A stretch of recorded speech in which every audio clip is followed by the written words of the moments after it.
warahmatullahi wabarakatuh. Selamat pagi. Halo Sobat Manuvers. Nah, kembali lagi nih di podcast Asmara Aksiman Bersuara. Di episode kedua kali ini kita akan membahas seputar kesehatan. Nah, sebelumnya, tak kenal maka tak sayang. Maka izinkan kami memperkenalkan diri terlebih dahulu. Saya Putri Hanifah dari kelas 12D. Dan saya Reike Mayang Safitri dari staf kehumasan Man Batam. Oke, kali ini kami tidak sendirian. Nah, kami ditemani oleh dua narasumber hebat dari Dinas Kesehatan Kota Batam. Ya, silakan Ibu, boleh perkenalan terlebih dahulu ya. Ya, selamat pagi. Perkenalkan, nama saya Dr. Gigi Purnama Agustin MKes. Kami dari Dinas Kesehatan Kota Batam, bidang kesehatan masyarakat, dan dari Seksi Promosi Kesehatan dan Pemberdayaan Masyarakat. Halo semua. Oke, boleh dilanjutkan Ibu dengan Ibu yang cantik satu ini. Silakan. Assalamualaikum, selamat pagi. Nama saya Febri Versila Dewi, biasa dipanggil Febri. Saya staf Kesga Gizi Dinas Kesehatan Kota Batam. Oke, terima kasih Ibu. Nah, seperti yang kita ketahui teman-teman bahwa saat ini Indonesia sedang berada pada bonus demografi. Nah, Indonesia saat ini telah diinvasi oleh Gen Z yang dimana digadang-gadang menuju generasi emas 2045. Iya, bener banget nih Putri. Kita langsung aja pengen tahu nih, kira-kira bagaimana sih program kesehatan yang sudah dilakukan di sekolah untuk kegiatan Gen Z untuk mendukung Indonesia Emas 2045 nanti. Silakan Ibu, boleh dijawab. Terima kasih. Saya mulai dulu dengan apa yang disebutkan dengan Germas ya. Iya. Germas itu adalah gerakan masyarakat hidup sehat. Untuk Germas ini itu menyangkut semua siklus hidup ya, usia gitu, termasuk juga di sekolah. Nah, di sekolah ini untuk program Germas ini kita bisa sebutkan seperti tadi yang kita lakukan aksi bergizi. Nanti mungkin yang lebih lengkapnya tentang tujuan daripada aksi bergizi itu kita akan dengarkan dari Ibu Febri sebagai ahli gizi. Ya. Kemudian di sekolah juga ada aktivitas fisik yang dilakukan oleh anak-anak untuk mendukung kesehatannya. Dan aktivitas fisik ini dilakukan secara rutin gitu ya. Tentunya di sekolah ada ya aksi aktivitas fisik dilakukan dengan rutin. Kemudian di sekolah juga ada kesehatan lingkungan. Ya, saya melihat tadi sekolahnya cukup asri ya, bersih seperti itu. Nah, ini sangat mendukung untuk kesehatan anak-anak juga yang ada di aktivitas di yang beraktivitas di sekolah. Kemudian itu kantin sehat. Kantin sehat. Iya, kantin sehat di mana kantin ini perlu untuk dilakukan pengecekan. Tentunya ada dari bagian kesehatan tentunya yang rutin juga untuk mengecek, dan juga dari pihak sekolah. Apakah makanan-makanan yang disediakan itu kandungannya apa ya, dan apakah itu mendukung kesehatan daripada anak-anak, dan juga apakah makanannya tertutup seperti itu. Nah, itu kemudian juga tadi ada sarapan sarapan bersama, sehat ya. Sarapan sehat. Betul. Yang tentu nanti diharapkan itu bisa dilakukan secara rutin ya di sekolah, dan sekaligus nanti untuk makan minum tablet tambah darah yang tadi saya katakan. Untuk lebih jelasnya nanti tujuannya itu bisa disampaikan oleh Ibu Febri seperti itu kira-kira. Baik Ibu, ini kedengarannya adalah program yang sangat baik ya Bu ya untuk kesehatan, apalagi untuk Gen Z saat ini. Nah, kalau boleh kita tahu nih ya Bu, program ini apakah dilakukan setiap tahun atau ada skala-skala tertentu nih Bu?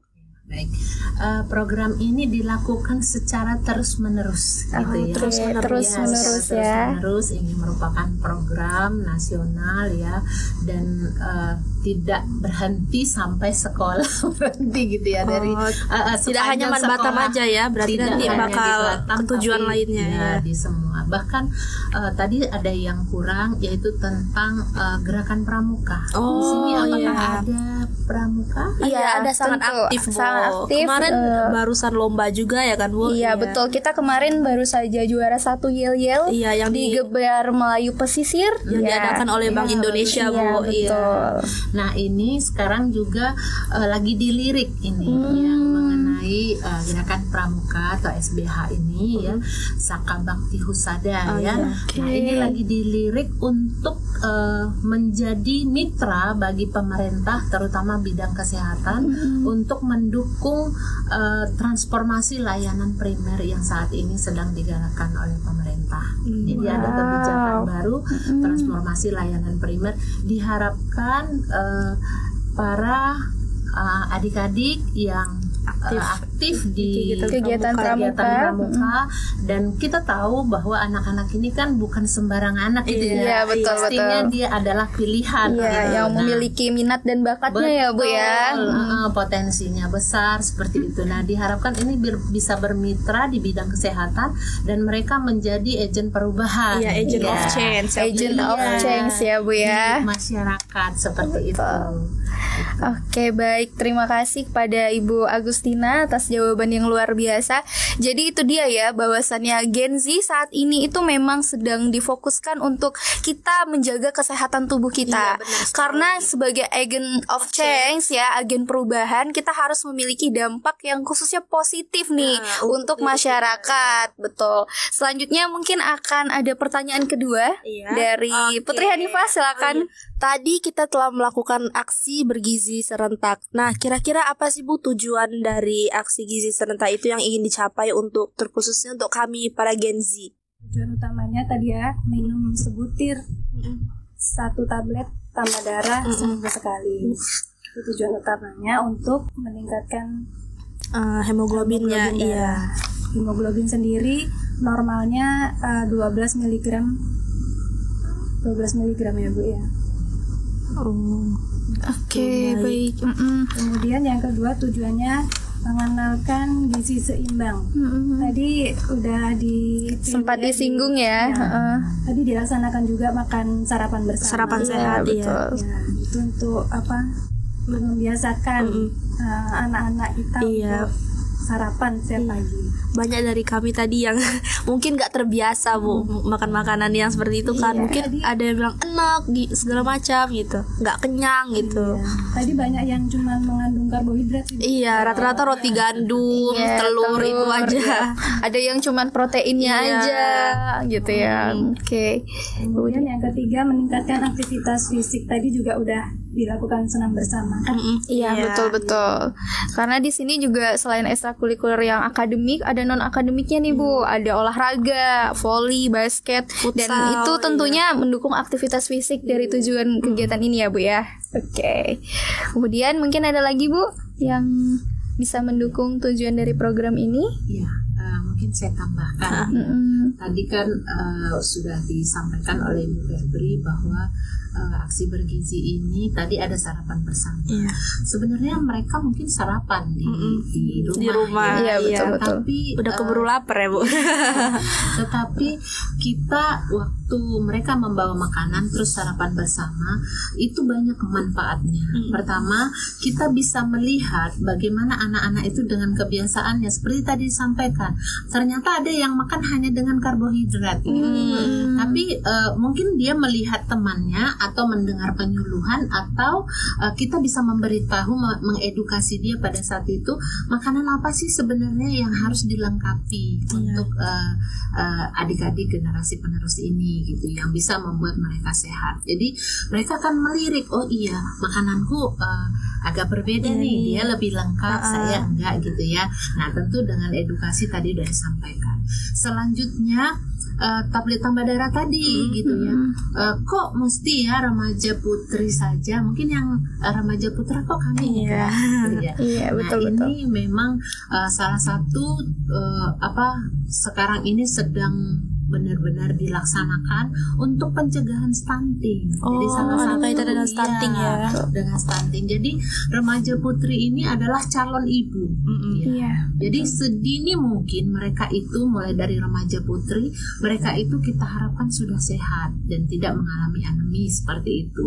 Jadi nanti ketika mereka beranjak dewasa, mereka dipersiapkan menjadi ibu yang sehat, yang nanti akan melahirkan anak-anak yang sehat juga. Dimana tadi ada pengecekan HB kan. Jadi kalau dia misalnya 12 ke bawah, biasanya kami melakukan konseling gitu. Tapi kalau dia sudah 12 ke atas, biasanya disampaikan ini baik ya, udah siap ya. Tidak dipertahankan seperti itu. Itu kira-kira. Oke. Gimana nih Put?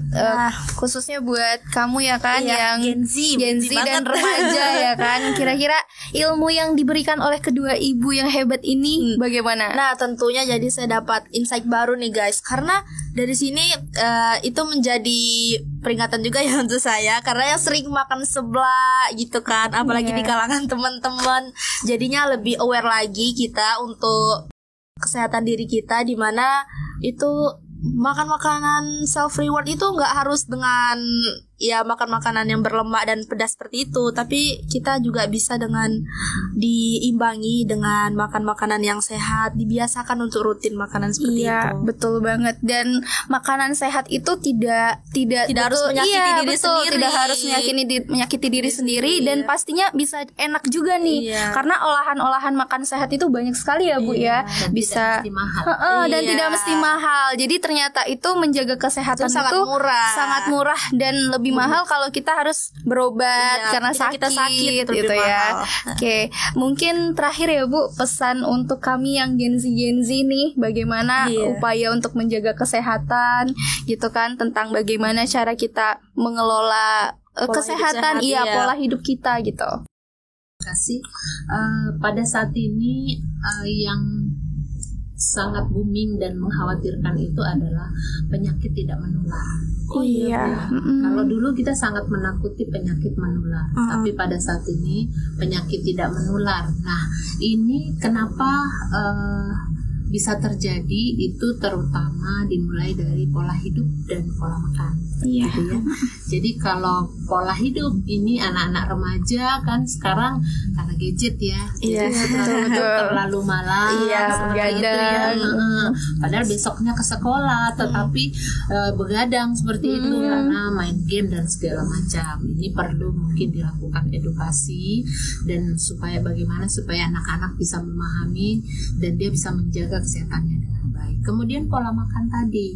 Sekarang yang paling disukai itu makanan junk food gitu ya. Cepat saji gitu ya, Bu, fast food ya. Apalagi sekarang ada kemudahan Grab food, langsung pesen GoFood gitu kan. Terus makanan-makanan yang sudah dicampur macam-macam, bahkan makin berwarna, makin menarik seperti itu ya. Kalau kata Gen Z, semakin menyala semakin enak gitu ya. Menyala ya. Nggak lagi memakan seperti makanan-makanan yang biasa gitu ya, yang tradisional gitu ya. Betul. Nggak lagi selalu harus ada penyedap dan semua micinnya gitu. ya, Bu. Ya, kalau udah kalau dulu lebih disukai makanan rumah. Nah, ini sudah ibu memasak dengan baik, tidak mau beli di luar. Tidak kayak seperti itu. Jadi ini perlu dijaga dan supaya penyakit tidak menular ini tidak semakin seperti jantung ya, terus yang hipertensi bahkan itu kan banyak yang masih muda udah diabetes ya. Kalau dulu jarang ya kita menemukan diabetes tuh buat yang remaja atau yang muda gitu. Nah, sekarang coba dilihat dari minuman saja, dari banyak sekali sekarang minuman. Betul.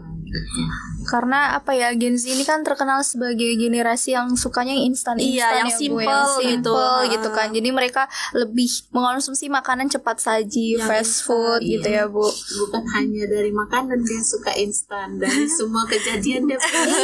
Bener banget ya. Apalagi bahkan belajar pun mau yang instan ya. Belajar mau instan, apa-apa diviralin gitu ya, Bu ya. Oke. Gen Z ini problematik juga ya.